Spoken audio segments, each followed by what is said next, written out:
Chapter 17. Interior, grand hallway, day. Tick-tock goes the grandfather clock. 17th of November, 22:17, 12 noon. Later. Vasily perches on the edge of the bench. He watches the clock. 1,000, 2,000, 3,000. The long door behind the clock face creaks open and Fazal climbs out. The clock face animates into a human grimace. Impudence! How dare you interfere with my mechanism?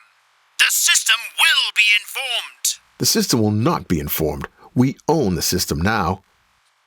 Insolence! Shut up. Shut up! Shut up! Shut up! Shut up! Shut down! Shut up! Shut down! The face crumples in on itself. Genius. Reset. Fazal nods. Vasily gets to his feet and tries the door to the boardroom. He walks through. Fazal tries to follow, only to find bare brick behind the door. Shitballs. Interior, boardroom, day. Vasily walks into the boardroom through the door. The girls are stabilizing. A short rumble, perhaps an explosion, comes from the bowels of the estate. Vasily spins round. No Fazal. The open fire roars at the other end of the throbbing boardroom. Я не знаю, почему ты думаешь, что это поможет, молодой человек. Vasily spins round to locate the source of the voice, but there is only blackness. Interior, black space. The boardroom flits in and out of existence. Well, something's working, Faisal. Мой ребенок. Vasily tries to locate the source of the voice. Здесь. He spins again. Сзади. He catches a glimpse, a blue, a little man wearing some kind of uniform. Tsar Peter. Темная комната, не так ли? Ничего не видно, не так ли? He spots the man in front of him for a second, then behind him. Почему ты думаешь? The little man's eyes are bright and playful. His goatee beard sits well with the family crest on his uniform. He perches behind a chess table and smiles at Nedvedev, who throws his head back and laughs. What next, Manny? Rasputin? Эй, глупец, ты не ответил на мой вопрос. Почему ты думаешь, что я — это он? St. Peter, eh? Tsar of all the Russias, eh? Почему ты думаешь? Piss off, half-pint. I assume nothing. Peter's face reddens. He places his hand upon his sword. Skittle off and tell your boss to stop playing about. There's a good peasant. Peter draws his sword and it extends 10 metres to beneath Vasily's neck, his long moustache quivering with fury, like some cutaway from Alice in Wonderland. Ты должен кланяться передо мной, патриот. This brings a smirk to Vasily's face. Oh, really?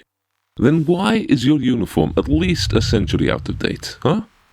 And perhaps you can explain to me why such a great warrior king was 100-pound dwarf. The little man twitches, replaces his retracting sabre and sits down again, biting his top lip. He regards the chessboard. Ты бы не хотел сыграть в шахматы? Vasily regards the chessboard. The system is trying to reboot itself, but our worm is running faster. Deeper, too deep to catch. So stop wasting my time, fool. He turns his back to the little man. Почему я? Who are you talking to? Vasily approaches the table. Почему я должен быть здесь? I said, who are you talking to? The little man jumps up in panic. Drawing his sword again, Vasily draws his machine pistol. I think this calls for a more contemporary outlook.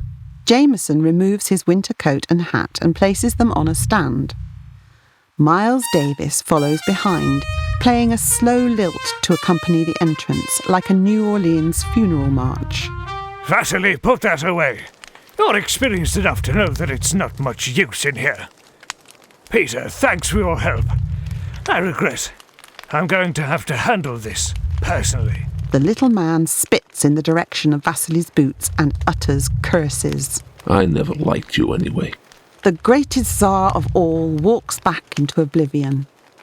Philibert Jameson offers him the seat opposite him on the chess table. The Russian sets his big frame down on the corner of the chair, motioning to Brontay's limp body. She'll die if you don't help her, Philibert. None of us want that. Jameson raises an eyebrow and shrugs. I must congratulate your technical man on his virus. Worm, rootkit, thingamabob. I really do feel 100% better. As if to prove this, he lights a tobacco pipe. Steve Cruz is very dead. You know that. Jameson smiles. Are you with us, or are you still controlled by him? Don't fuck me around, old boy. Vasily stands and reaches out to Brontay. His hand passes through her. Where is she? The other one. The original? Vasily nods. In Xanadu did Kublai Khan a stately pleasure dome decree. Well, this is Xanadu, and I am the original ghost in the machine. The rock this palace was built upon. These systems don't learn like humans do, Vasily. They are smarter. Time is nothing to them. They react to human thought like a sponge to water, throwing in scenarios upon the command of their user. Tell me. But why should one want to destroy what is part of one? Vasily shrugs. That's quite a long story, my man. Has something to do with slavery. I see.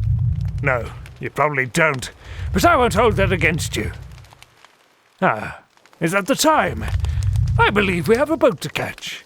Brontay stirs in her fetal position. What about her? Can you do anything?